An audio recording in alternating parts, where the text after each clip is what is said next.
దేవుని ప్రత్యక్షతలు అనే మాటలు ఈరోజు నేర్చుకున్నాము.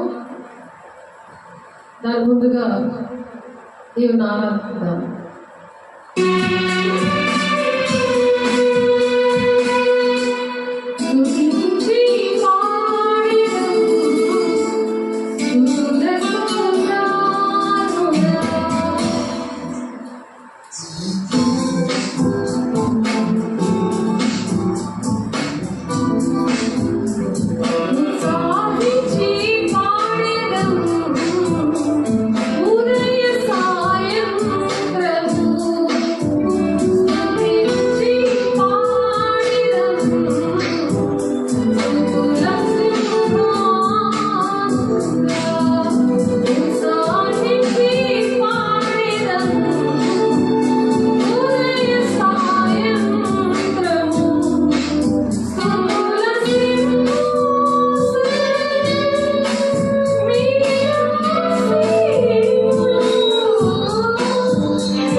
దేవునికి మహిమ కలుగును గాక.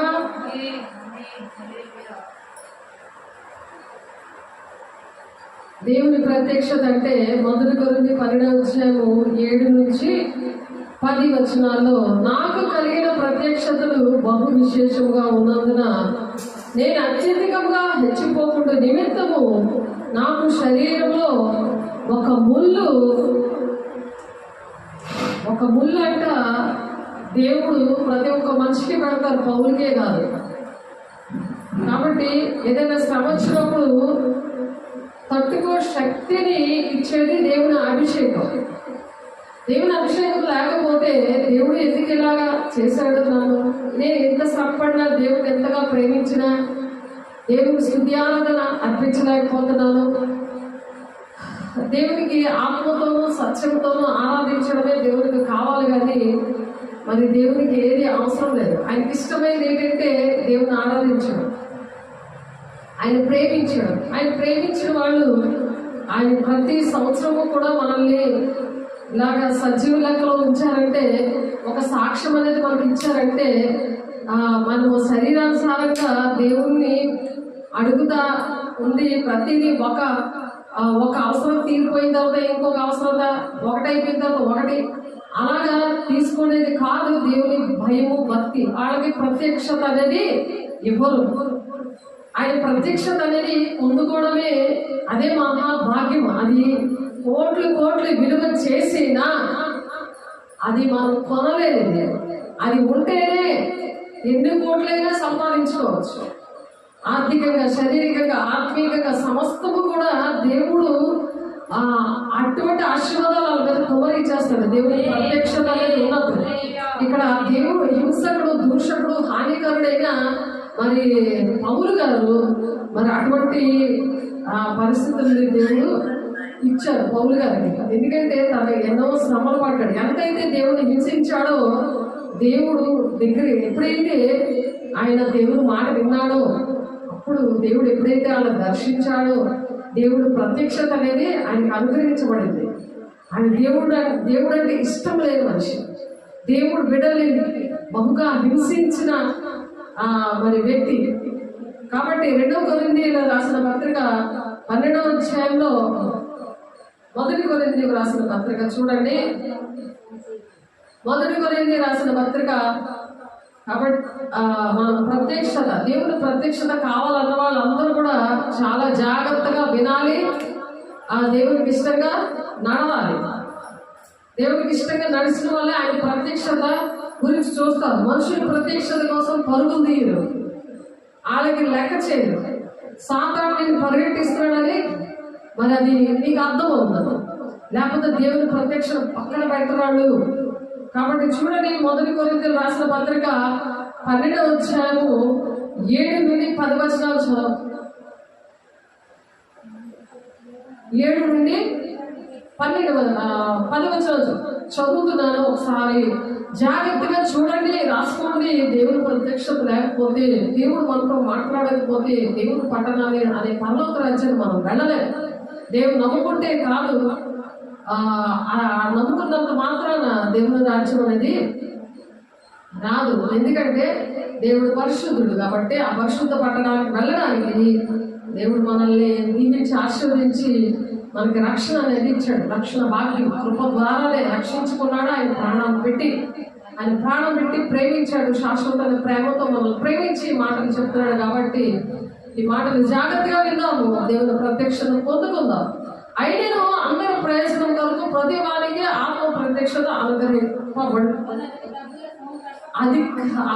అనుగ్రహించబడుతుంట. ప్రతి ఒక్కరికి కూడా ఆత్మ ప్రత్యక్షత అనుగ్రహింపబడుచున్నది. ఎలాగ ఒకరికి ఆత్మ మూలంగా బుద్ధివాక్యము,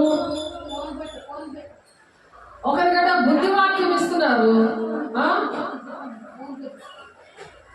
ఒకరికి జ్ఞానవాక్యం ఇస్తున్నారు, మరి ఒకరికి ఆత్మను అనుసరించి జ్ఞానవాక్యము, మరి ఒకరికి ఆత్మ వలనే విశ్వాసమును, మరి ఒకరికి ఒక ఆత్మ వలనే స్వస్థపరచు వరములను, మరి ఒకరికి అద్భుత కార్యములు చేయ శక్తియు, మరి ఒకరికి ప్రవచన వరములు, మరి ఒకరికి ఆత్మల వివేచనయు, మరి ఒకరికి నానా విధముల భాషలను, మరి ఒకరికి భాష అర్థము చెప్పు శక్తియు అనుగ్రహింపబడి ఉన్నవి. ఆయన ప్రత్యక్షత ఎలా ఉందంటే దేవుని బిడ్డల్ని, కుటుంబాన్ని రక్షించడానికి పౌలు గారు ప్రతిదీ పెంటగా ఎంచుకున్నాడు. నేను క్రీస్తును పోలి నడుస్తున్నాను, మీరు నన్ను పోలి నడవండి ఒక ఛాలెంజ్గా నిలబడ్డాడు ఆయన. అలా ఛాలెంజ్గా నిలబడిన వాళ్ళు దేవుని రాజ్యంలో కరుణ కటాక్షములను కిరీటముగా దేవుడు ధరింపజేస్తాడు. మనకి సంవత్సరం అనేది దయా కిరీటాన్ని ఇచ్చాడు. అంటే చనిపోవాలి ఎన్నో సార్లు మరణం అనేది ఏలుబడి చేసినప్పుడు దేవుడు బ్రతికించాడు. అలా సజీవ లెక్కలో ఉన్నాము అంటే దేవుడు ప్రేమ, దేవుని యొక్క కృప. ఆ కృపను బట్టి దేవుని పని మనం చేయాలి, దేవుని ప్రణాళికని నెరవేర్చాలి. తండ్రి చిత్తాన్ని నెరవేర్చిన వాళ్ళే దేవుని రాజ్యానికి వెళ్తారు. అందరూ తిని పడుకున్న వాళ్ళు దేవుడు నమ్మేసుకున్న దండం పెట్టుకునేది కాదు. ఇది దేవుడు మాట్లాడేది కూడా ఆయన ప్రత్యక్షం అనేది ఇస్తేనే బ్రతకాలి, లేకపోతే ఒక బ్రతుకు కాదు. నువ్వు జీవిస్తున్నావు కానీ నువ్వు మృతుడివే అంటున్నాడు. అంటే నువ్వు బతుకున్నా చచ్చినా ఒకటే లెక్క. ఎలా ఉన్నామో దేవుడు పనికొచ్చేటట్టు ఉంటామా, మనుషులు పనికొచ్చినట్టు ఉంటారు. మనుషులు కూడా పనికి వస్తారు. ఎప్పుడంటే దేవుడు పనికి రాకపోతే మనుషులకు కూడా పనికి రాదు. దేనికి పనికిరాదు. అది చదువు చదివినా లేకపోతే ఉద్యోగాలు చేసినా ఏది చేసినా సాధారణకు సంబంధించినట్టే ఆడికి ఇష్టం వచ్చిన పనులే చేస్తారు కానీ దేవునికి ఇష్టంగా ఉండలేరు, దేవుని రాజ్యానికి వెళ్ళలేరు. అది వ్యర్థమైన ఆరాధన. వారి పెదవులతో గణపరుస్తున్నారు కానీ వారి హృదయం నాకు చాలా దూరంగా ఉంది. మనుషులు కల్పించిన పద్ధతులు అవే దైవోపదేశాలని వ్యర్థంగా నన్ను ఆరాధిస్తున్నారని మొత్తం 15 వచ్చారు 9 వచనంలో ఉంది. మార్కు 7 వచ్చే 7 వచనంలో ఉంది. కాబట్టి అటువంటి వ్యర్థమైన ఆరాధన దగ్గర కూడా దేవుడు ఉండడు, దేవుడు మాట్లాడు. ఆ వాక్యం కూడా ఆ మనిషిని తాకదు. ఆ వాక్యమే దేవుడు మాట్లాడుతూ ఉంటాడు మనతోటి.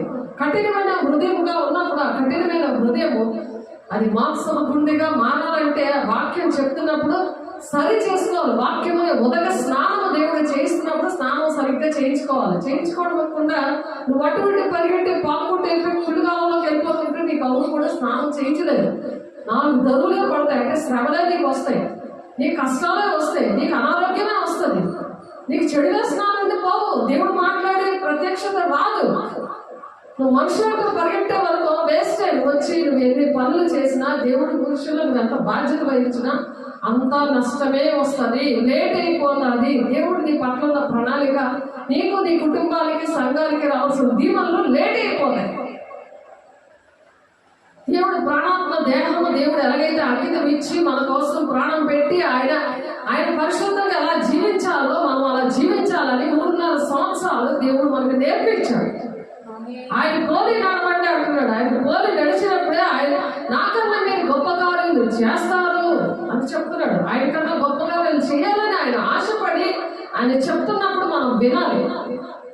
యోహాను 14:12 వచనంలో చాలా సార్లు దేవుడు దుఃఖపడుతూ చెప్తున్నాడు. ఎందుకంటే మీరు గొప్ప కార్యాలు చేయాలి, గొప్పగా అవ్వాలి, ఆశీర్వాదకరంగా ఉండాలి అన్నప్పుడు సాధారణంగా నీకు మాటలు వినకుండా నేను సాధారణ పరిగెత్తిస్తూ ఉంటాడు, నేను గాబర పెట్టేస్తున్నాడు. ఆ సెల్ఫోన్ని నొక్కేసి చంపేయాలి దాన్ని. నువ్వు మనుషులకు భయపడుకోకూడదు, దేవుడికి భయపడాలి. దానికోసం ఉపవాసం ఉండి ఆ సెల్ఫోన్ విషయంలో ఆ మనుషుల కోసం ప్రార్థన చేయాలి. వాళ్ళు ఎలా నీకు సాధారణంగా నీ మీద ఎలాగ అధికారం చూపిస్తున్నాడో నువ్వు వాళ్ళ మీద అధికారం చూపించగలుగుతారు. నువ్వు సాధారణకు భయపడుతున్నావా, దేవుడికి భయపడుతున్నావా? దేవుడితో నేను మాట్లాడుతున్నావు, నువ్వు మాట్లాడడానికి వీలు లేదు అని ఆర్డర్ వేయాలి. సాధారణ నువ్వు మాట్లాడడానికి వీలు లేదు, నువ్వు తాగి నాటకాలు ఆడుతున్నావు, నేను మాట్లాడట్లేదు కదా, నేను దేవుడితో ఉన్నాను, నువ్వు మాట్లాడడానికి వీలు లేదు అని ఆర్డర్ వేయాలి. దేవుడు దుఃఖపడుతున్నాడు. నిన్ను గొప్పవాడిగా చేద్దామని, గొప్పదానిగా చేయాలని, నీ కుటుంబాన్ని, నీ బిడ్డల్ని, నీ సంఘాన్ని దీవించాలని ఆశపడుతుంటే నువ్వు దేవుడు ప్రత్యక్షత వద్దు అది నువ్వు చెమట కోరుకొని దేవుడు మోకరించిన నువ్వు వేస్ట్ అయిపోతాయి, లేట్ అయిపోతుంది. నీ దీవెనల ఆశీర్వాదాలు పిల్లలు దీవెనకాలంలో ఉండరు. ఆ సాధారణంగా దీవెనలు ఆళ్ళ మీద వచ్చేస్తుంటే వాళ్ళు పరిగెడుతున్నారు, ఒక్కొక్క పిల్లలాగా పరిగెడుతున్నారు. వాళ్ళకి అర్థం అవ్వదు, అలాంటి దగ్గర పెరుగుతున్నారు. ఎంత శ్రమ పడినా అది వ్యర్థమైపోయి. దేవుడు మాట్లాడుతున్నాడు, మనుషులను చూస్తావు అది వ్యర్థమే. దేవుడు మాట్లాడుతున్నాడు, నేను ప్రేమిస్తున్నాడు.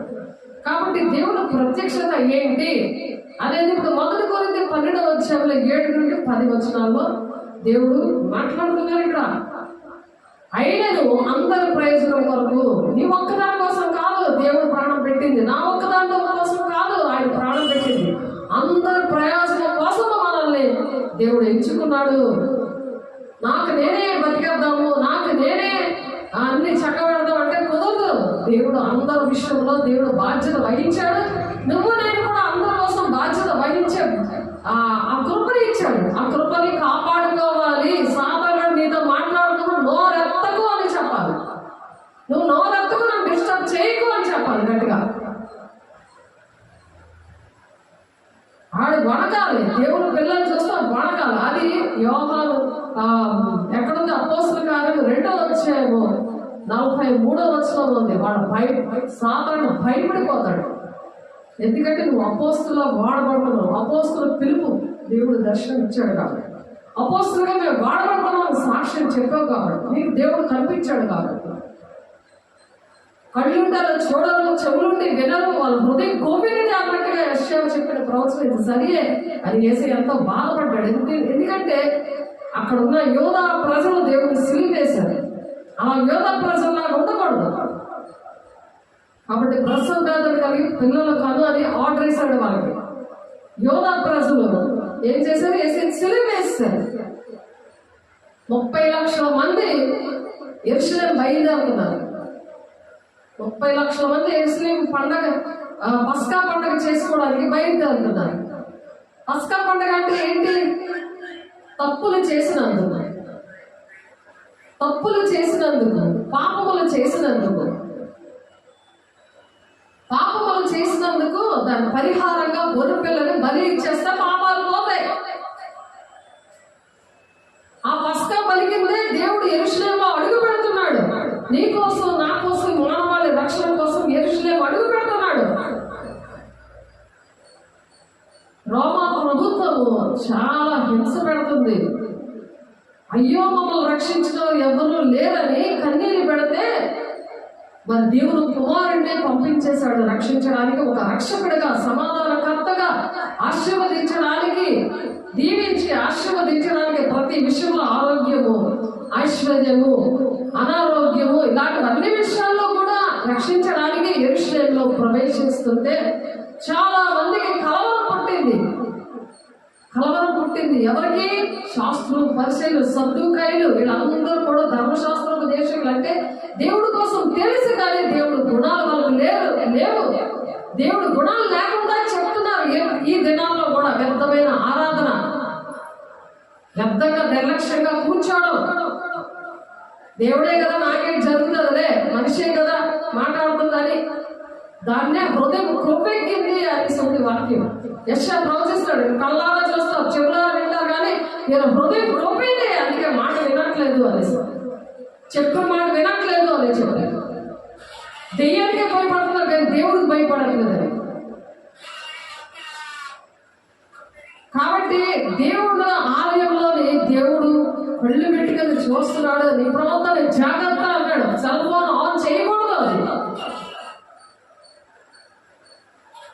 ఆ సాతాను నుండి విడుదల పొందుకోవాలి. ఆ విడుదల ఇవ్వండి ప్రభు నీ దేవుడిని అడగాలి. నీ ప్రవర్తన జాగ్రత్త అంటే ఏంటి? మరణం ఏర్పాటు చేస్తుంది. నీ ప్రవర్తన కరెక్ట్ గా లేకపోతే మరణం ఏర్పాటు చేస్తుంది. వాడికి అధికారం లేదు. సాతాను కాడ వాయిస్ వినబడకూడదు. ఇక్కడ దేవుని సన్నిధిలో నీ వాయిస్ వినబడాలి, నీ చెవులు పని చేయాలి. అది లోపెట్టుకుంటే సాతాను వాయిసే వింటా ఉంటారు. అనుక్షణం సాతాను పోతే ఆడి సైతాన్ని వింటా ఉంటారు. ఆడి ఏ స్వరంలో కాల్చాలి, ఆడి స్వరం వినడం కాదు, దేవుని స్వరం వినాలి. దేవుని స్వరం వినడానికి ఆ హృదయంలో ఆ కోపంతో తీసి పక్కన పెట్టాలి. దేవునికి భయపడాలి. ఏలేనుగా ఒకరికి ఆత్మ మూలంగా బుద్ధివాక్యం ఇచ్చాడు. అదే బుద్ధివాక్యం అంటే దేవుని వాక్యమును గ్రహించడం అనమాట. దేవుని వాక్యం గ్రహించడం వల్ల దేవునికి అలా విధేత వాక్యానికి లోపల దుష్టుని ఎదిరించే శక్తిని ఇస్తాడు దేవుడు. యాకోబు 4:7 ఉంటుంది ఆ మాట. నాకు లోపడని దుష్టుని మీరు ఎదిరించండి, మీ అద్దరికి పాడిపోతాడంటే ఆడికి లోపడరు, దేవునికే లోపడతారు. దెయ్యానికి లోపడరు, దెయ్యంతో మాట్లాడుకుంటూ ఉండరు. ఏదైనా ఒకరికి ఆత్మమూలంగా బుద్ధి వాక్యం, మరి ఒకరికి ఆత్మను అనుసరించిన జ్ఞానవాక్యం, జ్ఞానం వస్తుంది. జ్ఞానవంతురాలు తన ఇంటిని చక్క పెట్టుకుంటుంది. అలాగే దేవుని జ్ఞానంతో చక్క పెట్టుకోవాలి. అవిశ్వాసులకి విశ్వాసులకి పొత్తు కుదరదు. కాబట్టి విశ్వాసులతోనే నువ్వు అవిశ్వాసులతో జోడుగా ఉండకడే అన్నాడు దేవుడు. అలాగే నువ్వు కంట్రోల్లో పెట్టుకోవాలి. అలాగే దేవుని ఆర్డర్స్ వెయ్యాలి సాతాను గారు. మరి ఒకరికి ఆత్మ వల్లనే విశ్వాసము, మరి ఒకరికి ఒక్క ఆత్మ వల్లనే స్వస్థపరచు వరములు ఇచ్చాడట. దేవుడు స్వస్థపరిచే వరాలు ఇచ్చాడు. ఆ వరాలన్నీ నీలో పనిచేస్తుంటే అప్పుడు వాడు వణుకుతా ఉంటాడు. వాడిని వణికించేటట్టుగా దేవుడు నీకు ప్రత్యక్షత ఇస్తానంటున్నాడు. వాడికి లోబడిపోకూడదు. మరి ఒకరికి ఆత్మ వల్లే విశ్వాసం ఉండాలి. నా విశ్వాస యాత్రలో కొనసాగుతున్నానని పాటుపడుతున్నాం. నా విశ్వాసోడ యాత్ర కొనసాగుచున్నది.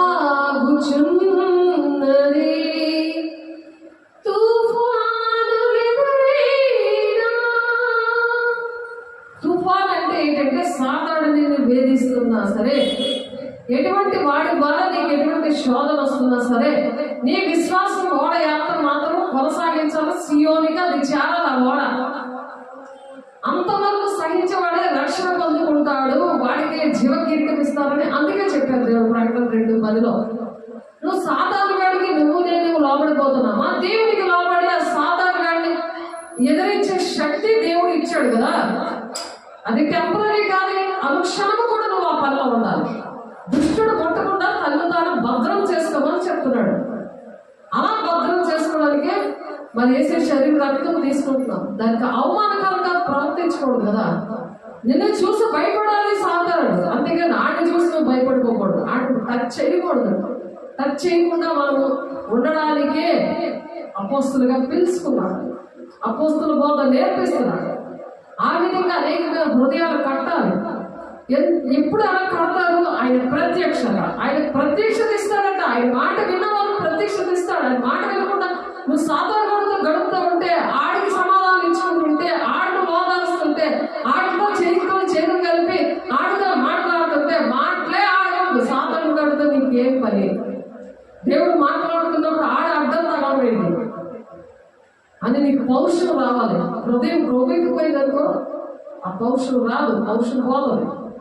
దేవుని దగ్గర దేవుడు నాటకం, దెయ్యం దగ్గర దెయ్యంతో నాటకం. 2 నాటకాలు కుదరవు. ఆడిని తన్నాలు పట్టుకొని ఆడిని అలా ఉపాసంగా ఆడి మీద అధికారం సంపాదించుకొని అది గద్దించడం వణుక్కొని నోరు మూసుకొని కూర్చోవు. ఒక్క తోక ముడుచుకొని అలా కూర్చుంటుందో మూల అలా కూర్చుంటాడు. ఆడికి అధికారం ఇచ్చావు కాబట్టి ఆడి ఇంట్లో తిష్టేసి కూర్చున్నాడు. ఆడికి అధికారంగా ఉండకూడదు. కాబట్టి మరి ఒకరికంట ఆత్మ వల్లే విశ్వాసం ఉన్నదట. విశ్వాసం అంటే ఏంటి? విశ్వాసం లేకుండా దేవుడికి ఇష్టమే ఉంటే అసాధ్యం. నువ్వు దేవుడికి ఇష్టంగా ఉంటావా, దెయ్యానికి ఇష్టంగా ఉంటావా? ఆడు విశ్వాసం సాధన కావాలంటే దేవుడు కావాలంటే పోదు. ఆత్మ ప్రత్యక్షత రాదు. దానివల్ల దేవుడు ఇచ్చిన వరాలు కానీ అభిషేకం కానీ నిలబడదు. ప్రార్థన అందుకే దేవుడు చేయమని చెప్పారు. ప్రార్థన చేయమని ఎందుకు గెత్సేమనే తోటలో వేసి ఎందుకు ప్రార్థన చేశారు? అటువంటి మనుషుల మీద జయము కావాలని ఆయన 40 రాత్రులు 40 పగళ్ళు గెత్సేమనే తోటలో మానవాళి రక్షణ కోసం ప్రార్థన చేశాడు. ఆయనకు బాప్తిస్మం అవసరమైంది, పరిశుద్ధాత్మ వరం అవసరమైంది. దేవుడు ఇచ్చాడు కానీ ఆయన లోపడినప్పుడు నాకు కూడా పిలుపు దర్శనం మీద వైజాగ్ నుండి నేను విజయనగరం వచ్చినప్పుడు దేవుడు మాట మీద నాకు కూడా ఆత్మ ప్రత్యక్షత ఇచ్చే ఆ భావం, వేదన, దుఃఖం ఆయన ఇచ్చిన ఈ ఆత్మ ప్రత్యక్షత, ఈ వరాలు నాకు ఇవ్వబట్టి నేను ఈ రోజు ఈ మాటలు చెప్పడానికి దేవుడు నాకు కృప చూపించాడు. నన్ను ఇలా వాడుకుంటున్నాడు ఆయన. మిమ్మల్ని కూడా అలా వాడుకోవాలంటే, ఆత్మ ప్రత్యక్షత కావాలంటే అందరూ సుఖశాంతులతో దేశము, కుటుంబాలు, సార్వత్రిక సంఘము విషయము దేవుడు అడుగుతాను అని చెప్తున్నాడు ఆయన. అప్పుడే నువ్వు నెమ్మదిగా సుఖంగా బ్రతుకుతావు. నిజంగా నువ్వు నెమ్మదిగా సుఖంగా బ్రతకాలంటే ఆత్మ ప్రత్యక్షత నాకు కావాలయ్యా, నీ మాట వింటానయ్యా, నీ లోబడతానయ్యా, నీ చిత్త ప్రకారం నేను నడుస్తానయ్యా, తండ్రి చిత్తం నెరవేర్చి నేను సీయోనికి చేరుతానయ్యా అని దేవుడిని అడగాలి. నువ్వు మనుషులకు చూస్తే అంత కూడా నువ్వు కూడా ఉండిపోతావు. బుద్ధులేని కన్నీళ్ళు ఎలాగైతే ఉండిపోయారో వాళ్ళంతా సిద్ధంగానే ఉన్నారు. దేవుడు బిడ్డలే కానీ ఉండిపోయారు. దేవుడి రాజ్యం లేదా, సంఘం ఎంత పడిపోయింది, దేవుడి రాజ్యం రాలేదు. అలాగా ఉండిపోతావని దేవుడు నీతో మాట్లాడి నేను సిద్ధపరుస్తున్నారు మనల్ని.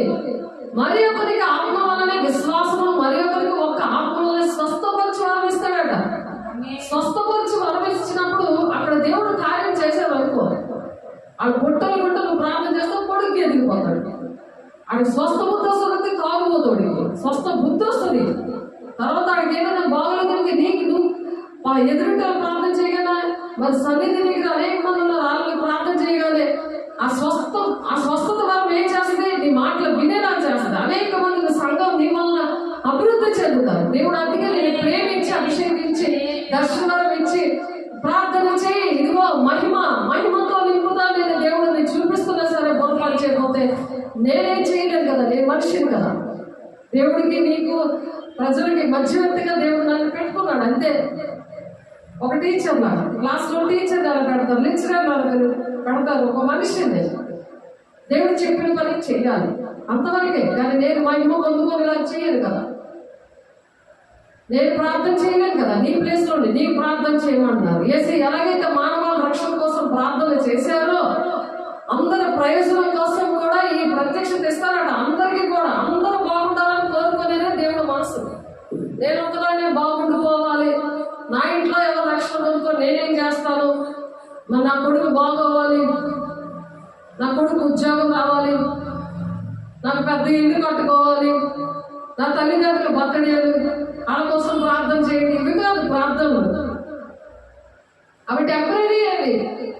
కానీ నువ్వు నేను ఎప్పుడైతే మన కుటుంబాలు బాగుంటాయి, సంఘాలు బాగుంటాయి, ఆ బాధ్యతలు దేవుడు అప్పచెప్పాడు. ప్రతి ఒక్క మనిషి బాప్తిసం తీసుకోగానే పరిశుద్ధాత్మ వరాన్ని పొందుకుంటారని అపోస్తలుల 2:38 ఉంది. ఆ వరం పొందుకోవాలి. యెరూషలేము వెళ్ళకుండా మీరు కనిపెట్టుకొని ఉండండి పరిశుద్ధాత్మ దేవుడు వచ్చే వరకు అని చెప్తారు. లూకా 24:49 పరిశుద్ధాత్మ వరం పొందుకున్నాక అందరి కోసం ప్రార్థన చేయడం స్టార్ట్ చేయాలి. స్టార్ట్ చేసినప్పుడు అందరు ప్రయోజనం కోసం నీకు ఒక ప్రత్యక్షత ఇస్తాడు దేవుడు. ఆత్మీయ ఫలాలు ఇస్తారు. ఫస్ట్ ఆత్మీయ ఫలం ఇస్తారు. గలతీ 5:22 ప్రేమ, సంతోషం, సమాధానం ఇవన్నీ మనుషులో ఉండి దేవుడు నడిపించడం స్టార్ట్ చేస్తాడు. పరిశుద్ధాత్మ పొందుకున్న వెంటనే ఆత్మ ఫలం అనేది వస్తుంది. ఆ ఫలముగా 9 ఫలాలు ఉన్నాయి. అవి గలతీ 5:19 ఉన్నాయి. అవి లేకపోతే ఇంకొకటి ఎంటర్ అయిపోతుంది. పేరుకి దేవుడు ప్రార్థన చేయడం, అది బ్రహ్మచాత్మ దేవుని ఆత్మ అర్థం అవ్వదు. సాతాను కూడా పరిశుద్ధాత్మ పొందుకున్నట్టే యాక్టింగ్ చేస్తాడు, ప్రార్థనలు చేస్తాడు, పాటలు పాడతాడు. సాతాను కూడా వాక్యం చెప్తాడు, అన్నీ చేస్తాడు, అన్నీ వచ్చు. కానీ నరకాలకు మాత్రం తీసుకెళ్తాడు కంపల్సరిగా.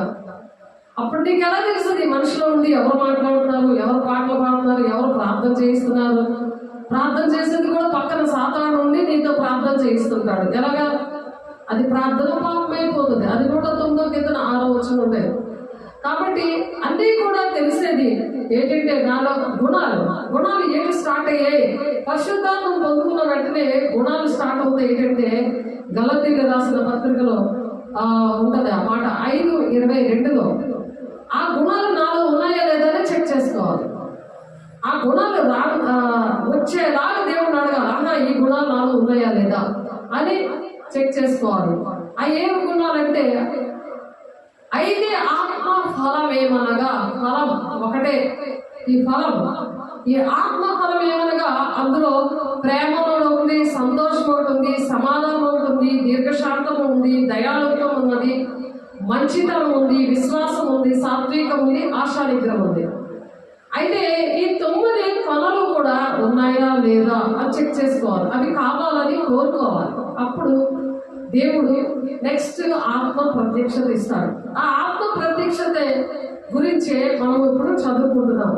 ఇప్పుడు ఇంటికి విరోధమైన నియమం ఏదీ లేదు. దీనికి విరోధమైన నియమం అనేది ఏదీ లేనే లేదు ప్రపంచంలో. ఇవి ఎవరిలో అయితే లేవో వాళ్ళలో దుష్టుడు ఏర్పడి చేస్తున్నాడు. వాళ్ళలో బ్రహ్మత్య ఆత్మ ఉంది, వాళ్ళలో మరి లౌకిక ఆత్మ ఉంది, మనుష్యాత్మ ఉన్నది. 1 కొరింథీ 2:11 ఉంది ఆ మాట. కాబట్టి ఆత్మ సంబంధమైన మనిషి ఆత్మ సంబంధమైన మాటలే పలుకుతారట. దేవుడు హృదయంలో ఉన్న తండ్రి చిత్తం ఏంటో వాళ్ళు గ్రహిస్తారు. మానవాళి రక్షణ కోసం ప్రయాసపడతారు. నేను చేస్తున్నాను కానీ నా వల్ల అవ్వట్లేదు అని మాట చెప్పరు. ఒక పౌరుషం కలిగి ఉంటారు. ఆ పౌరుషంతో దేవుణ్ణి అడుగుతారు. అలా దేవుల్లో నేను ఉన్నప్పుడు, దేవుడు పనిలో ఉన్నప్పుడు నన్ను డిస్టర్బ్ చేయమని ఆ సాతాను కూడా వార్నింగ్ ఇస్తాడు.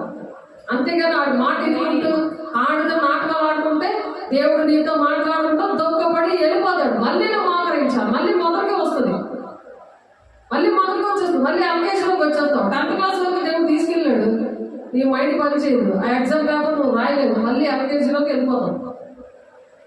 అలా వెళ్ళకుండా దేవుడు నీతో మాట్లాడటమే భాగ్యం. దేవుడు దర్శనం ఇచ్చి దేవుడితో మాట్లాడటమే భాగ్యం. ఆ భాగ్యాన్ని కోల్పోతే కుటుంబాలు పాడైపోతాయి, సంఘాలు పాడైపోతాయి. అక్కడ నుండి సాతానుడు నడిపిస్తున్నాడో దేవుడు నడిపిస్తున్నాడో అర్థం కాలేని పరిస్థితి. ఎందుకంటే సాతాను గర్జించి సింహంలాగా ఆలోచుంటే తిరుగుతూ ఉంటాడు, ఎవరిని మింగేద్దామా తిరుగుతూ ఉంటాడు, ఆళ్ళ వశపరుచుకుంటాడు, ఒక బ్రహ్మచ ఆత్మలో పెట్టుకుంటాడు. ఎందుకంటే నేను ఇది అనుభవంతో చెప్తున్నాను. నేను ఇవన్నీ చూసాను, 25 సంవత్సరాల్లో నేను ఇవన్నీ అనుభవించాను, మనుషులతో నేను అనుభవించాను, ఆ పోరాటం నేను పోరాడాను. ఆ మనుషుల్లో ఇప్పుడు వరకు పరిశుద్ధాత్మ పొందుకున్న వాళ్ళే 2వ నిమిషానికి పేతురు గారు కూడా అలాగే ప్రవర్తించాడు. పేతురు గారు యేసయ్య సాతాను నా వెనక్కి వెళ్ళిపో అన్నాడు. యోహాను సువార్త, మత్తయి సువార్తలో ఉంటుంది 16వ అధ్యాయంలోని 16వ అధ్యాయంలో ఉంటుంది ఆ మాట. కాబట్టి ఎవరికి ఇష్టంగా మనం బ్రతుకుతున్నాము అని ఆలోచించాలి. దేవునికి ఇష్టంగా మనం బ్రతుకుతున్నామా, మనుషులకి ఇష్టంగా మనం బ్రతుకుతున్నామా? మత్తయి సువార్త 16వ అధ్యాయంలో ఉంటుంది, ఒకసారి ఆ మాట చదువుదాం. ఇప్పుడు గలతీయులు రాసిన పత్రికలో ఎప్పుడైతే ఈ ఫలములో ఈ 9 తనులు లేవో, ఈ లక్షణాలు లేవో, ఆత్మ ప్రత్యక్షత అయితే రాదు, అడగకూడదు కూడా. ఇవి రాకుండా ఈ ఆత్మ ప్రత్యక్షత వచ్చిందనుకోండి, దేవుడి ఇంటిని దొంగల గుహగా చేసేస్తారు, ఒక వ్యాపారంగా చేస్తారు. దేవుడికి కోపం వచ్చేది అక్కడే. ఆ కోపం వచ్చినప్పుడు ఆ పనులు మానేయాలి. కోపం వస్తే ఆ పని మానేయకుండా అదే నువ్వు కంటిన్యూ చేయించేది బ్రహ్మచ్చే ఆత్మ. అర్థమవుతుందా? మళ్ళీ చెప్పాలా? కంటిన్యూ అవ్వకూడదు. ఆయన నామంలో దెయ్యాలు వెళ్ళగొట్టలేదా? ఆయన నామంలో అద్భుత కార్యాలు చేయలేదా? ఆయన నామంలో ప్రవచించలేదా? ఇక్కడ ప్రవచనాలు, స్వస్థపరిచేవారు అన్నీ ఉన్నాయి ఇక్కడ ప్రత్యక్షతలో. కానీ ఇవి దొంగల గుహగా చేసినట్టు వ్యాపారంగా వాడకూడదు. దేవుడు కృప చెప్పునే మనకి ఇచ్చాడు కాబట్టి ఆ ప్రత్యక్షతను ఆ కృప కోసమే వాడాలి. అది మనీ మైండ్తో చేయకూడదు. దేవుడికి మహిమ రావాలి, అందుకని మహిమ అని చూపించాడు. దేవుడికి మహిమ తేవాలి, కానీ ఇలా కాలు ఎగరేసి నాకు ఇదిగో స్వస్థత మీటింగ్లు అని దాని వ్యాపారంగా మార్చి బోర్డులు పెట్టి అలాగా ప్రేరాయిలు, రుమాలు ఇలాంటి పనులు అమ్ముకోవడం, ఇలాంటి పనులు చేయకూడదు. అది దొంగల గుహగా చేశారు అని అంటారు. దేవుడు ఆ విషయమే వ్యాపారంగా చేశారు. నా నామాన్ని వ్యర్థంగా మీరు ఉచ్చరించకూడదు అని పదాజ్ఞలో ఉంది. అందుకే ఆ నామాన్ని ఉచ్చరింపకూడదు. ఎందుకంటే అది దిద్దుబాటు అయ్యాక నువ్వు దిద్దుబాటు చేస్తే దేవుడు వాక్యమే నిన్ను స్వస్థపరుస్తుంది. నువ్వు దిద్దుబాటు చేయగానే అక్కడ క్యాన్సర్ పేషెంట్ రక్షించబడ్డాడు, తలనొప్పున్న వాళ్ళు రక్షించబడ్డారు. నా అనుభవం నాకు దేవుడు నేర్పించారు. ముందు నేను కృపావరాలు, నేను చేతులేసి ప్రార్థన చేయడం, అలా స్వస్థత కలగాలని వేస్తున్నాము అని నేను అలా చేయడం చేశాను. కానీ అది ఈ వాక్యం ద్వారా దేవుడు ఎప్పుడైతే మాట్లాడారో, నా నామంలో దెయ్యములు వెళ్ళగొట్టలేదా, ఇది క్రమం కాదు, ఇది అక్రమం, మీరు ఎవరో నాకు తెలియదు, కొండే వేస్తున్నాడు. ఎంత వేదన! సాతాను గారు బోధ చేస్తున్నాడు. అలా నీకు స్వస్థత దేవుడు ఇచ్చాడు కదా, స్వస్థపరచాలి అందరినీ. నీకు ఇక్కడ నొప్పి వస్తుంది కదా, పొద్దు కడుపులో మెన్సెస్ నొప్పి వస్తుంది కదా, ఏం చెప్పు. ఆనాడు బోధ చేస్తున్నాడు, కాళ్ళ మీద కాలేసుకొని పడుకోను. మరి ఎంత దారుణం ఆలోచించండి. రా, నా సన్నిధికి రా అని బెడ్ పేషెంట్తో మాట్లాడు మరియాలో ఒక ఆమెతో. నా చర్చికి రావా అని అడిగింది. చచ్చిపోయిన మనిషి దెయ్యమే వచ్చి అది అనేక మంది పిల్లలు కన్నది. అంటే దేవుడి పిల్లలు వేరేగా ఉన్నారు, దెయ్యం పిల్లలు వేరేగా ఉన్నారు. శరీరానుసారమైన పిల్లలు నా పిల్లలు కాదు, కానీ ఆత్మ సంబంధమైన పిల్లలనే నా సంతానంగా ఎంచుతున్నానని దేవుడు మాట్లాడుతున్నాడు. రోమా 9:8 శరీరానుసారమైన పిల్లలకు అన్నది ఆ దెయ్యం చనిపోయి కూడా ఆవిడికి మరి మరణం రైల్వేలో పనిచేస్తాడు తన భర్త చక్కగా ఉండవలసిన బిడ్డని బెడ్ సోర్స్ వచ్చేసి మరి చీకట్లు ఎలా ఆవరించాయంటే ఆమెకు బాప్తిస్మం ఇచ్చి ఆమె వేసే శరీరం రక్తము ఇస్తున్నందుకు ఆత్మీయ నేతలు తెరిచి పేక కనబడట్లేదమ్మా, బాడీ ఎలా కనబడుతుంది. ఏంటంటే అబద్ధ బోధ, మనుషులు కల్పించిన పద్ధతులు, దైవోపదేశం, వ్యర్థమైన ఆరాధనకి ఆమె వెళ్ళేది. అది కనబడింది. దాని తర్వాత ఆ నిల్లి పుట్టినలాంటి వెళ్ళి తలగడలో దూరుకోవడం, ఇది రాగానే ఆవిడికి మళ్ళీ ఆ కాల్ పీకడం, ఆవిడికి అన్ని కూడా స్టార్ట్ అయిపోయింది. చర్చికి రా అని పిలుస్తుంది దెయ్యము. చచ్చిపోయినా సరే ఇవి ఆ ఆత్మలు వచ్చి అలాగ వేధిస్తుంటాయి. ఏం ఆత్మలు అది? లూసిఫర్ని తోసేశాడు కదా, ప్రధాన దూత. దేవుడి కన్నా మహిమను కోరుతుంది కదా. అలా మనం ఎప్పుడు మన మహిమ కానీ మన పేర్లు కానీ బయటికి రాకూడదు. దేవుడు చేశాడు, దేవుడి పిల్లలు, దేవుడి బిడ్డలు, దేవుడి కృప ద్వారా జరిగింది అదే మన సాక్ష్యాలు రావాలి. కానీ దేవునికి మహిమ ఆ విధంగా తీసుకురావాలని దేవుడు మహిమ అని చూపించారు. అర్థమవుతుందా? ఆ మాటలు మనం నడిచి అనేక మందికి ఆ మాటలు చెప్పాలి. అలాంటి వ్యర్థమైన ఆరాధన చేస్తున్న వాళ్ళకి చెప్పాలని దేవుడు అటువంటి విషయాలు ఎందుకు నాకు నా ఆత్మీయ బిడ్డలకు ఇచ్చారంటే, అటువంటి విషయాలు చాలా మోసపోయి అటువంటి దగ్గరికి వెళ్ళి మరి కుటుంబంలోని భక్తి విషయంలోని నష్టం వచ్చేసినందుకు 2 చేతులు పైకెత్తి, దేవా భక్తి నేర్పించయ్యా, నా జీవితం నీకు అంకితం ఇస్తున్నానయ్యా, ఎవరు అలాగ నాలా మోసపోవడానికి వీలేదయ్యా అంటే దేవుడు నేర్పించాడు. నాకు పౌలు గారు కూడా అలాగే నేర్పించాడు. పౌలు గారు భక్తి అపోస్తులుగా దేవుడు పిలుచుకొని ఎఫెసీ 4:13 ప్రకారము దేవుడు నా ద్వారా అలాగ నా ఆత్మీయ పిల్లలు బాప్తీసాలు ఇచ్చినప్పుడు వాళ్ళు అలాగ తయారయ్యారు. నా 6 పరిచర్యలో దేవుడు నాకు నేర్పించాడు. నాకైతే అవి నేను పుట్టిన దగ్గర నాకు తెలియదు. 1999 వరకు నాకు తెలియని విషయాలు కానీ కూడా అలాంటి వ్యర్థమైన ఆరాధనలో పుట్టి పెరిగి నష్టపోయిన ప్రధానమైన మనిషి నేను. మరి నేను చెప్పాలి కదా, నా దేవుడు చెప్పిస్తాడు. నేను చెప్పవలసింది ఈరోజు ఈ మాటలు కానే కాదు, దేవుడు మాట్లాడుతున్నాడు. అలాగా ఎప్పుడైతే జీవితాలు అంకితం చేసుకుంటామంటే దేవుడి మాటలు వినడం, దేవునికి సమర్పించుకోవడం, దేవునికి ఇష్టం లేని మాట కానీ పనులు కానీ నేను చెయ్యను, నా జీవితంలో నా ప్రాణం పని నేను చెయ్యను అని తీర్మానం చేసుకోవాలి. ప్రతిదీ దేవునికి సమర్పించుకోవాలి. అలాగే సమర్పణ లేకపోతే ఎందుకు సాధారణంగా కష్టపడి ఆడవాళ్ళు లేకపోయి ఆడిష్టం వచ్చినట్టు ఆడంతలో ఉండి ఆడిష్టం వచ్చినట్టు వస్తే నీ ఆటలో ఆడి పెట్టుకోవాలి. నువ్వు దేవుని ఆటలో ఉన్నావు, దేవుని పెట్టవి జాగ్రత్త. ఆడికి భయపడిపోకు, దేవునికి భయపడు. ఎందుకంటే ఆయన ప్రత్యక్షత నీకు దొరకదు. తండ్రి చిత్తం నీ పట్ల నెరవేర్చబడదు. దేవుని రాజ్యానికి వెళ్ళలేవు. సగం దారిలోనూ ఉండిపోదాం, బుద్ధి లేని కన్నికలా ఉండిపోదాం. ఎందుకు? చచ్చిపోయి కూడా దెయ్యాలు మాట్లాడుతుంది. ఆ దెయ్యం ఆత్మ ఎవరిది అంటే లూసిఫర్ ఏం చేస్తుంది? దాని సమూహంతో అది సువార్త చేస్తుంది, అనారోగ్యాలు తెచ్చి పెడతాది. దేవుడి మాటలు వినకుండా నీకు ఇష్టం వచ్చినదో చోట్లకు తీసుకెళ్ళిపోతుంది.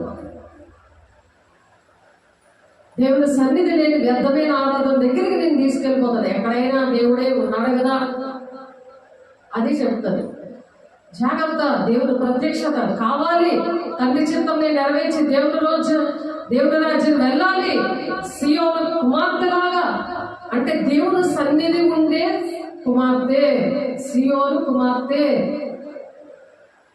ఆ సియోను కుమార్తె ఎలా ఉంటుంది? ప్రసవ వేదన కలుగుతుంది. ఆ ప్రసవ వేదన ఉండదు. ఎప్పుడు శరీరానుసారమైన కోరికలు, భూ సంబంధమైన వెతకడము, అటువంటి ప్రార్థనలే.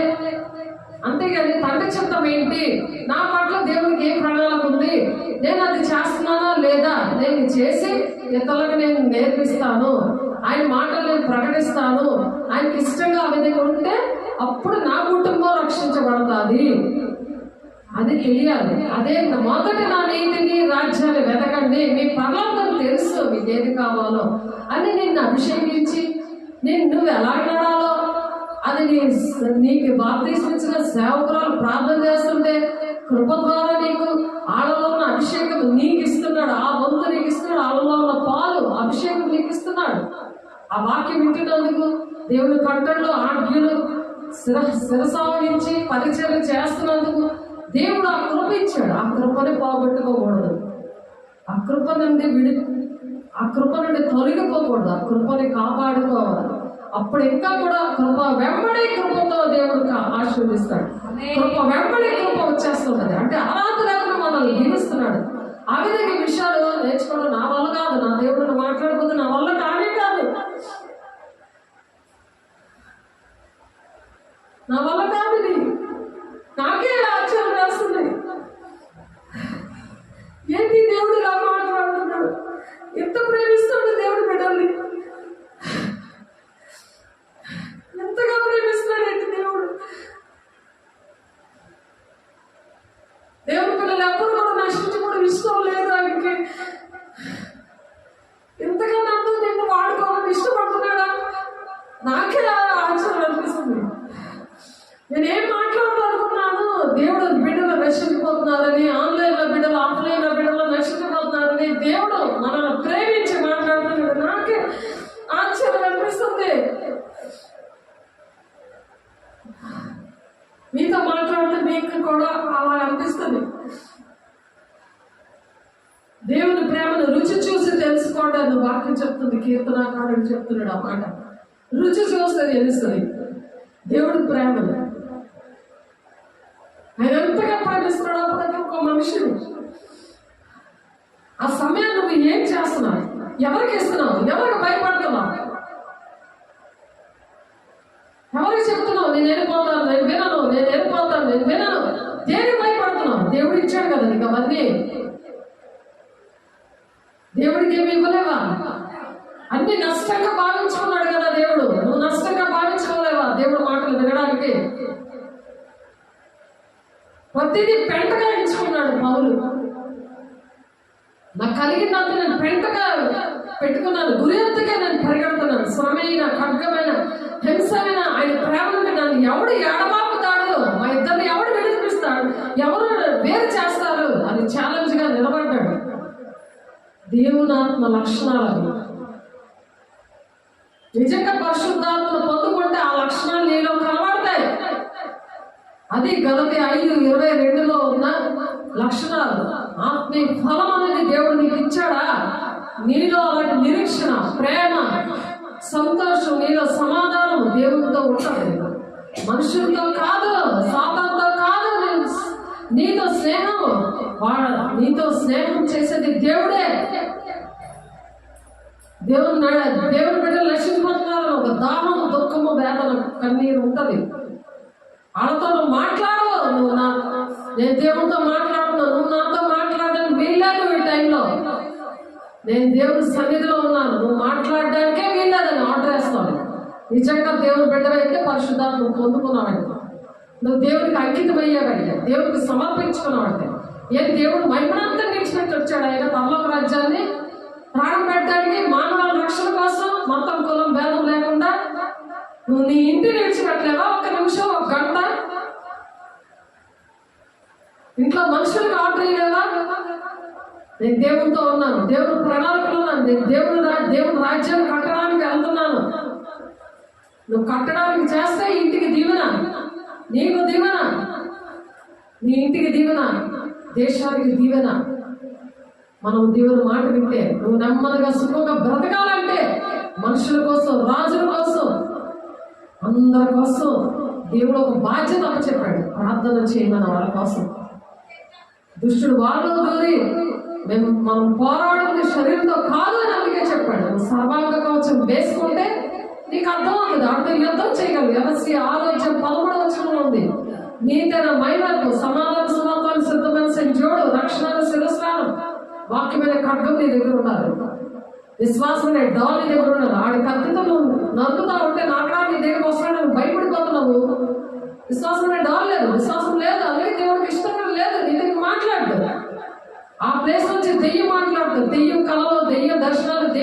దెయ్యమే నీ పరిశుద్ధాత్మ వచ్చినట్టు నీకు చేస్తుంది. అప్పుడు నువ్వు ఎవరికి చెప్పుకుంటావు? నువ్వు ఆ భ్రమలోనే బ్రతికి నిన్ను ఎలా నాకం పట్టిపోతుంది. అవన్నీ నేను చూశాను, నా పరిచయలో నేను చూశాను. అహంకారంతో నాకు వరాలు వచ్చే, అభిషేకం వచ్చింది, నా వాక్యం వచ్చింది అని మీ పిల్లల్లో జరిగింది. అలాగే నేను చూశాను. అవన్నీ కూడా దేవుడు ఆటి మీద అనుభవించాడు, ఎంతో కన్నీరు ఇచ్చాడు. అలా మోసపుచ్చి ఆత్మకు మిమ్మల్ని అప్పచెప్పేస్తాను. దేవుడికి మీరు చోటు ఇవ్వకపోతే మోసపుచ్చి ఆత్మకు నేను అప్పచెప్పేస్తాను. సాతానికి మిమ్మల్ని అప్పచెప్పేస్తాను. భ్రష్ట మనసుకి అప్పచెప్పేస్తాను అంటున్నాడు దేవుడు. చాలాసార్లు చెప్పడం జరిగింది. దేవుడు అప్పచెప్పేస్తాను. నువ్వు ఎక్కడికి వెళ్తావా? దేవుడు దుఃఖపెడతావా?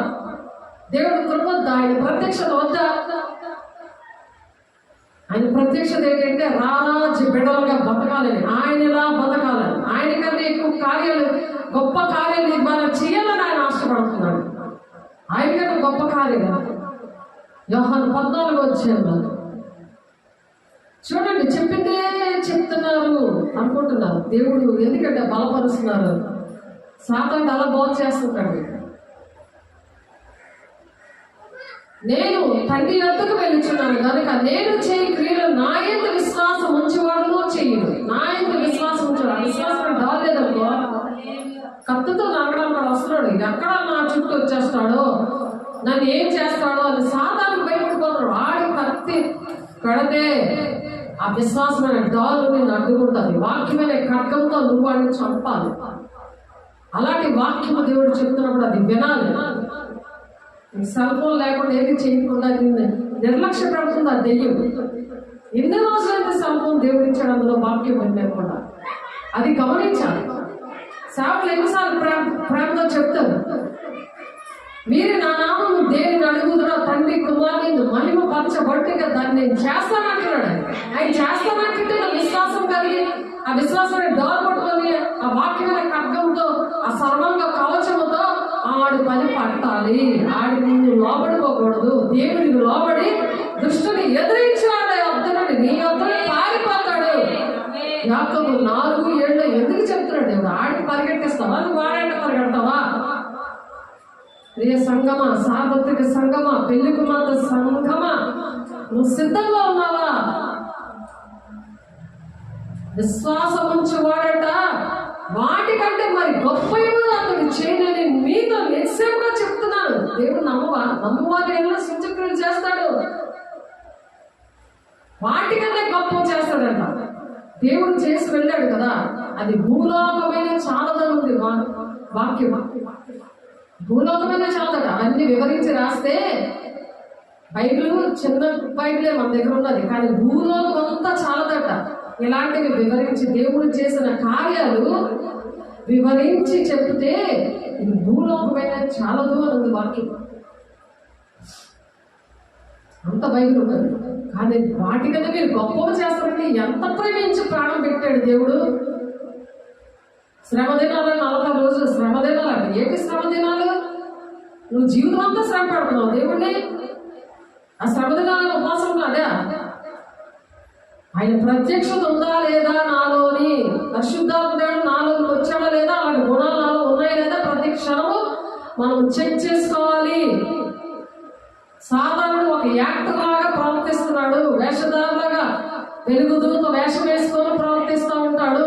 ఆడు వస్తాడు, ఒంట్లోకి వచ్చేస్తాడు. అలాంటి పనులు స్టార్ట్ అవుతాయి. ఆడి బోధ చేస్తుంటాడు పక్క నుండి. కాబట్టి ఆడు బోధ చేస్తే ఏంటంటే వస్తాయంట అలా కోరిక ఏం చూపిస్తారు. అదేంటంటే 19వ వచనంలో ఉన్నాయి. 19వ వచనం శరీర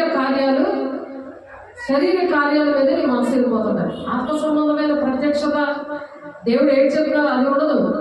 కానీ నాకు దేవుడు ఆత్మతో నింపు ప్రభా, నన్ను వాడుకో ప్రభా అంటే వృధా అయిపోతుంది. ఎందుకంటే శరీర కార్యంలో స్పష్టమై ఉన్నవి. ఆత్మీయ ఫలంలో ఉన్న తొనలు ఎలా ఉన్నాయో సాధారణకి ఒక ఫలం ఉంది, అది ఎంటర్ అయిపోతాయి. ఎప్పుడైతే నిర్లక్ష్యం ఉన్నావో దేవుడు మాటలు వినడానికి, ఇంకొక దాని మీద నువ్వు విగ్రహంగా మనుషులకు కానీ పనులకు కానీ విగ్రహంగా చేసుకున్నావు అనుకో, దాని మీద ఎక్కువ మైండ్ పెట్టేవనుకో, ఒక త్యాగము ఒక సమర్పణ లేదనుకో, దాని మీద మైండ్ పెట్టేవనుకో, బాడీ ప్రజెంట్ మైండ్ ఆబ్సెంట్ లా ఉన్నావనుకో, ఈ శరీర కార్యాలు స్పష్టమవుతాయట. అవి ఏంటంటే జారత్వము, అపవిత్రత, కామకత్వము. తెలుసు కదా కామం అంటే ఏంటో?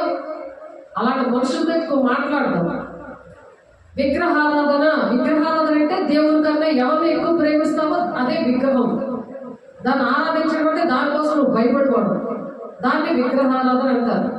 వ్యభిచారం ఎందుకంటే పదార్థాలు ఉంటాయి. దేనిని నువ్వు విగ్రహంగా చేసుకోకూడదు, దానికి సాగిలపడకూడదు, దాన్ని పూజించకూడదు. అంటే అదంటే భయపడకూడదు అనమాట. మనిషి అన్నా పని అయినా దేనికైనా నువ్వు భయపడిపోతున్నావు కదా, దాన్ని లోపడిపోతున్నావు అంటే నువ్వు దానికి విగ్రహాలను చేసేసినట్టు, దానికి సాగిలపడి నమస్కారం చేసి పూజించేసినట్లు ఎక్కడికి వెళ్ళిపోతావు. నేను రోషం గల దేవుడు, నువ్వు నన్ను ద్వేషించిన వారి విషయంలో 3-4 తరాల వరకు తండ్రుల దోషం కుమారులు మీదకు రప్పించు నన్ను ప్రేమించేవాడిని నేను 1000 తరాల వరకు దీవిస్తాను. ఈ 1000 తరాల వరకు దీవెన అనేది పోయి ఈ 3-4 తరాల శాపం వస్తుంది. అంటే పిల్లలకి తాగుబోతులాగా తయారైపోతారు. తాగుబోతు అంటే తాగుబోతు పిల్లలు తయారైపోతారు. అంత ప్రమాదం విగ్రహాలు. అంటే దేవునికి ఇవ్వాల్సిన టైమింగ్ దొంగిలించినా వాళ్ళు భయపడిపోయారు. విగ్రహంగా చేసుకోవడం అంటే అది విగ్రహారాధన, వ్యభిచారం, వేషములు, కలహము, మత్సరములు, క్రోధములు, కక్షలు ఇవన్నీ వచ్చేస్తాయి. భేదములు, విమతలు, అసూయలు, మద్దతులు, అల్లరితో కూడిన ఆటపాటలు మొదలైనవి. అల్లరితో కూడిన ఆటపాటలు ఆడుతున్న ఆ సైతాన్ అనే టీవీ ఉంటే ఇటువంటివన్నీ వచ్చేస్తాయి. అది ప్రేరణ ద్వారా దేవుడు కంచేస్తాడు. కానీ అది ఎదిరించే శక్తి రావాలి, ఆ సాతాన్ని తొక్కేసే శక్తి రావాలి. అంతవరకు కూడా వాళ్ళు అంత దూరంగానే పెట్టాలి. రక్షణలోకి వాళ్ళు వచ్చే వరకు కూడా విశ్వాసకి పొత్తుకోద్దు. కాబట్టి సాతాన్ని కంట్రోల్లో పెట్టాలి, కానీ వాళ్ళ కంట్రోల్లోకి నువ్వు వెళ్ళిపోకూడదు. అది అలాగైనప్పుడు ఆత్మ ప్రత్యక్షత వస్తుందట. ఏంటంటే నేను తండ్రి వద్దకు వెళ్ళుచున్నాను కనుక నేను చేయి క్రియలు మీరు చేస్తారు, దానికన్నా మీరు గొప్పవి చేస్తారు. అప్పుడు మీరు నా నామములో ఏదడిగినా నేను చేస్తాను అన్నాడు. ఆయన చేసినప్పుడు ఎందుకు బెంగా భీతి? అప్పుడు ప్రత్యక్షత ఇస్తాడట. ఆ ప్రత్యక్షత ఏంటో చూసి మనం ముగించుకుందాం. 1 కొరింథీయులకు రాసిన పత్రిక అదే 12వ అధ్యాయం మనం చదువుతున్నాం కదా. అప్పుడు ఆత్మ ప్రత్యక్షత మరియు ఒకరికి అద్భుత కార్యాలు చేసే శక్తి ఇస్తాడట. అద్భుత కార్యాలు మన ద్వారా జరుగుతున్నప్పుడు సాధారణ భయపడతాడా లేదా? ముందు ఏంటి కావాలి? ఆత్మ ప్రత్యక్షత అనేది కావాలి. పరిశుద్ధాత్మ దేవుడు మనల్ని నడిపించాలి. మరి ఒకరికి ఆత్మ వివేచన అంటే దేవుడు నాతో మాట్లాడుతున్నాడా, దెయ్యం నాతో మాట్లాడుతుందా, నాలో ఎవరున్నారు అనేది ఆత్మ ప్రత్యక్షత వస్తుంది. మరి ఒకరికి నానా విధముల భాషలు, మరి ఒకరికి భాష అర్థం చెప్పే శక్తి అనుగ్రహించబడుతుందట. ఆ శక్తి అయిన వీటన్నిటినీ ఆత్మ ఒక్కడే తన చిత్తము చెప్పిన ప్రతి వారికి ప్రత్యేకంగా పరీక్షించు కార్యసిద్ధి కలుగజేస్తాడట. అది అందరూ ప్రయోజనం కోసం, మన కోసం కాదు. ఎలాగనగా శరీరం ఏకమై ఉన్నాను అనేకమైన అవయవములు కలిగి ఉన్నదో అలాగే శరీరం యొక్క అవయములన్నీ అనేకములై ఉన్నాను ఒక శరీరమై ఉన్నాము. అలాగే క్రీస్తు కూడా ఉన్నాడు. అందరూ వేసే శరీరములోని శిరస్సుగా ఆయన ఉంటే దేవుని బిడ్డలందరూ కూడా అవయవాలుగా ఆ విధంగా పనిచేయాలి. ఎలాగగా యూదులమైనను గ్రీసు దేశస్థులమైనను దాసులమైనను స్వతంత్రులమైనను మనమందరము ఒక్క శరీరంలోనికి ఒక్క ఆత్మ అందే మనం బాప్తిసం పొందుకున్నాం కనుక మనమందరం ఒక్క ఆత్మను పానము చేసిన వారమైతే అప్పుడే ఏక మనసు వస్తుంది. ఏక మనసుతో ఆనాడు మేడగదిలో దేవుని ఆత్మ అందరూ పొందుకున్నారు. వాళ్ళందరినీ దేవుడు అంత బలంగా ఆత్మ ప్రత్యక్షత వల్ల వాడుకున్నారు. మనుషులందరూ కూడా సుఖశాంతులతో ఉండాలని, దేశమంతా కూడా యుద్ధములు, కలహములు, ఈర్ష్యలు, క్రోధముతో అందరూ చంపుకొని మరి ఆ వ్యభిచారము చిన్నపిల్లల దగ్గర నుండి పాకుతుందంటే ఆత్మ ప్రత్యక్షత లేక, దేవుడు ప్రాణం పెట్టాడనే విషయం గ్రహించక, యెరూషలేములోనికి దేవుడు అడుగు పెట్టినప్పుడు అనేక మంది ఆయన ఒక యుద్ధ వీరుడిలాగా వస్తాడు అనుకున్నాడు. కానీ ఈయన వస్తా గాడిద మీద వచ్చాడంటే ఈయన మమ్మల్ని ఏం రక్షిస్తాడు అని దేవుడిని తెలుసుకోలేదు. వాళ్ళు తెలుసుకోలేదు. కాబట్టి ఇప్పుడు వరకు కూడా చాలా మంది దేవుడు నమ్ముకున్న వాళ్ళు కూడా తెలుసుకోలేదు. యూదులు ఏ విధంగా అయితే యేసుని చంపారో బాహటంగా, అలాగే ఈనాడు కూడా తండ్రి చిత్త మీద తెలియకుండా ఆత్మ ప్రత్యక్షత అది పొందుకోకుండా, దేవునితో మాట్లాడే అనుభవం లేకుండా, పరిశుద్ధాత్మ పొందుకోకపోతే నావాడు కాదని చెప్పినా సరే దేవుని కోసం ఏదో చెవులతో వినేసి దాన్ని ఫాలో అయిపోతున్నారు. కానీ అయ్యో దేవుడు నాతో ఏం మాట్లాడాడు, తండ్రికి నా పట్ల ఏం చిత్తం ఉంది, అయ్యో తండ్రి చిత్తం నెరవేర్చకపోతే నేను దేవుని రచనకి వెళ్ళను, ఆ పరిశుద్ధ పట్టణానికి నేను వెళ్ళను, యుగాలు నరకంలో నేను కాలుతూ ఉండాలనే బాధ భయము లేక ఉన్నారు. కాబట్టి ఆ వ్యర్థమైన ఆరాధన వదిలేసి దేవుడు ఆత్మ ప్రత్యక్షత దేవుడు నాకు ఇచ్చారు. కాబట్టి ఆయన ఒక సాక్షిగా ముందు గంతములో ఒక సాక్షిగా ఉంటారు. పరిశుద్ధాత్మ దేవుడు మీ మీదకి వచ్చినప్పుడు అని చెప్పారు కదా, ఆ విధంగా నన్ను వాడుకున్నాడు. ఆయన వాడుకుంటున్నాడు. ఆ జర్మియాలో 17:16 ఉన్నాడు. ఆయన కాపరిగా నాకు ఉన్నాడు కాబట్టి, ఆయన హ్యాండ్లో నేను ఉన్నాను కాబట్టి దేవుడు నన్ను వాడుకున్నాడు. అంతేగాని ఇవి నా మాటలు కాదు, ఇవి నేను చెప్తామని కూడా నేను అనుకోలేదు. ఈ సన్నిధి నీ కాపరిగా ఉండటం మానలేదు. నువ్వు ఘోరమైన దినాలు చూడడం నేను కోరలేదు అన్నాడు. అంటే ఘోరమైన దినాలు వచ్చేస్తాయి. ఆయన అండంలో మనం లేకపోతే ప్రతి కుటుంబంలో ఘోరమైన దినాలు ఎందుకు వస్తున్నాయి? బిక్కుమనే అనుక్షణం ఎందుకు బ్రతుకుతున్నారు?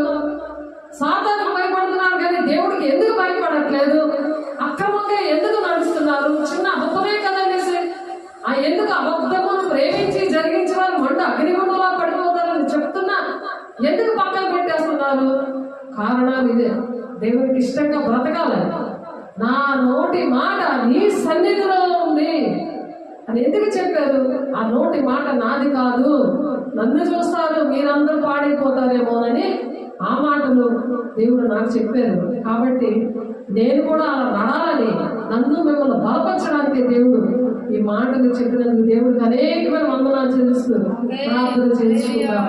పరిశుద్ధుడా ప్రేమ గల దేవ, కోట్లాది వందనాలు అయ్యా. నీ వాక్యముతో, సాక్ష్యముతో, అనుభవాలతో నీవు ప్రతి ఒక్క బిడ్డన ఆత్మ ప్రత్యక్షత అనుగ్రహించి అయ్యా ప్రత్యక్షతని ఏ విధంగా నాయన అయ్యా నీ బిడ్డల దగ్గర కనపరుచుకోవాలో, ఏ విధంగా వాడాలో అయ్యా నాకన్నా మీరు మరి గొప్పవి చేస్తారని అయ్యా బ్రహ్మలాడుతూ ఒక చదివి నాకన్నా గొప్పలు అవుతారని పిల్లలకి భౌతికంగా చెప్తామయ్యా. కానీ మీరు ఆత్మీయ తండ్రిగా యువగాలం తండ్రి సింహాసనం మీద జయించి వాళ్ళని కూర్చోబెడతానంటున్నాను ఆయన. మరుగైన మన్నాను భుజింపనిస్తాను, 1000 ఏళ్ల పరిపాలన మిమ్మల్ని అయ్యా నాతో పాటు యాజక సమూహముగా పరిశుద్ధ జనాంగంగా పెడదామని మీరు ఎంత ఆశపడుతున్నారో ప్రభా, మమ్మల్ని ఎంతగా ప్రేమిస్తున్నారు ప్రభా. మీ కోట్లాది వందనాలు, స్తోత్రాలు ప్రభు. ప్రతి ఒక్కరు హృదయాన్ని మనోనేత్రాన్ని తెరవండి నా తల్లి.